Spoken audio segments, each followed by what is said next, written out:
Hello everyone, कैसे हैं आप सब। वेलकम टू एवनिशियल जुडिशरी।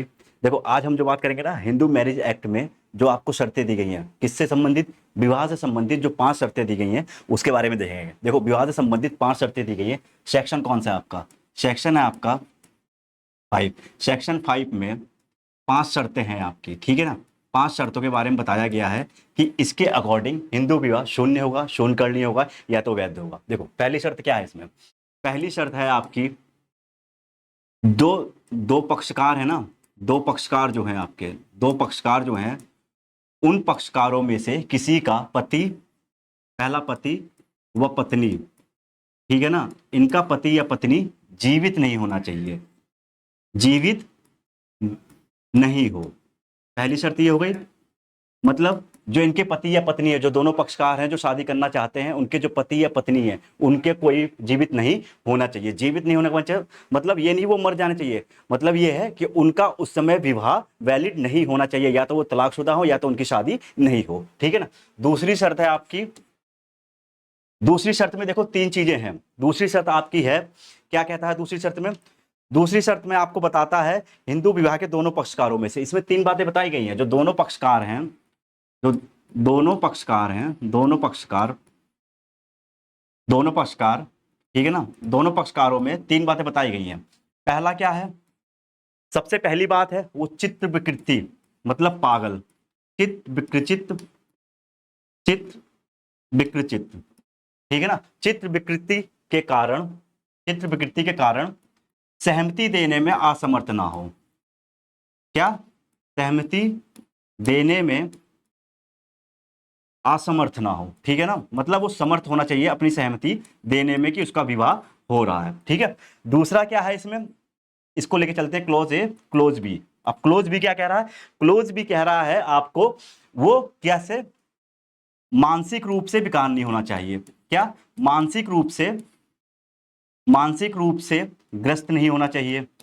ग्रस्त मतलब बीमार, बीमार नहीं होना चाहिए, ठीक है। दूसरा क्या कह रहा है? दूसरा कह रहा है संतान उत्पत्ति, मतलब वो संतान उत्पत्ति करने के लिए काबिल होना चाहिए, ठीक है। संतान उत्पत्ति उससे हो जानी चाहिए।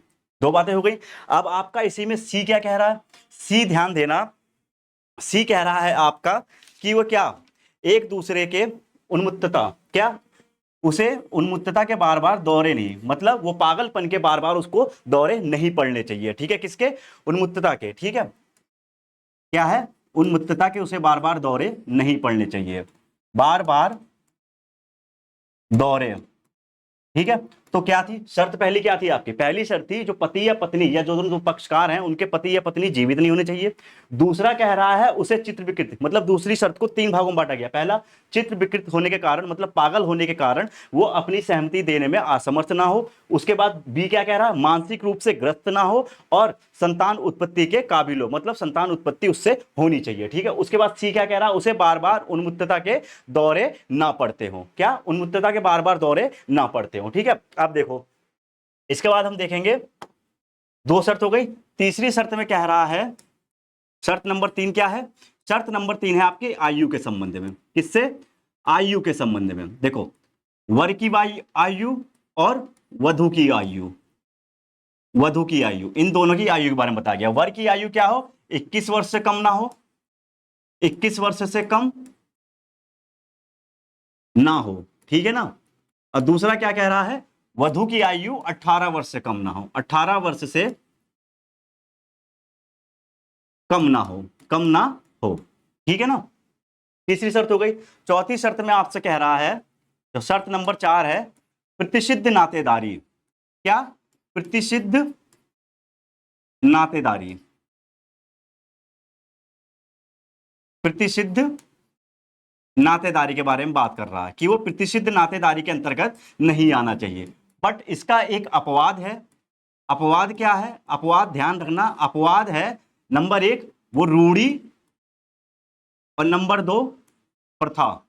अगर इसके अकॉर्डिंग प्रतिसिद्ध नातेदारी के अंतर्गत आता है तो उसका विवाह क्या होगा? वैलिड होगा, ठीक है ना। नंबर 5वीं शर्त क्या हो गई? 5वीं शर्त है आपकी सपिंडा नातेदारी, सपिंडा नातेदारी, सपिंडा नातेदारी, देखो इन दोनों नातेदारी के बारे में आपको विस्तार से लेक्चर में बताया है, ठीक है, वहां जाके देख लेना कि प्रतिषिद्ध नातेदारी क्या होती है और सपिंडा नातेदारी क्या होती है, इसके अंतर्गत कौन कौन आते हैं, ठीक है। प्रतिषिद्ध नातेदारी और सपिंडा नातेदारी पांचवी शर्त है, इसमें भी अपवाद आपका यही हो जाएगा, क्या इसमें भी सेम अपवाद यही है कि पहला क्या है, रूढ़ी, और दूसरा क्या है, प्रथा, ठीक है ना। इसके अंतर्गत अगर कोई आता है तो उसका विवाह क्या होगा, वैध, ठीक है ना। अगर इसके अंतर्गत नहीं आता तो उसका विवाह क्या होगा, शून्य, ठीक है। ये थी आपकी हिंदू विवाह, हिंदू मैरिज एक्ट में दी गई 5 शर्तें। इसके अकॉर्डिंग आपका विवाह होता है तो उसमें बताया जाता है आपका विवाह शून्य होगा, शून्य करणीय होगा या वैध होगा, ठीक है। इससे ये 5 शर्तें हो गई, ठीक है। अब अगले लेक्चर में देखेंगे कि शून्य विवाह कब होता है, शून्य करणीय विवाह कब होता है, और न्यायिक पृथक्करण क्या होता है, और दाम्पत्य अधिकारों का पुनर्स्थापन क्या होता है, ठीक है। आज यही देखते हैं, केवल क्या देखेंगे आज हम हिंदू विवाह के संबंधित 5 शर्तें देख लिए, जो उत्तराखंड का पेपर जो आपका आने वाला है उसमें भी आ सकती हैं, ठीक है शर्तें। तो इन शर्तों को ध्यान से देख लेना।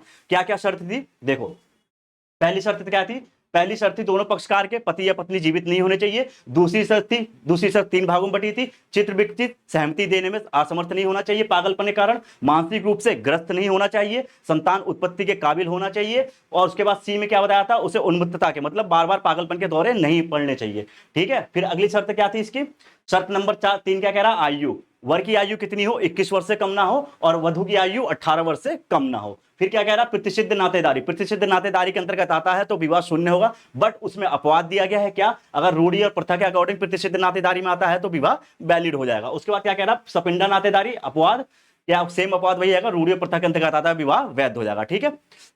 हम नेक्स्ट लेक्चर में देखेंगे शून्य और शून्य करणीय विवाह के बारे में, ठीक है। आज यहीं तक रखते हैं।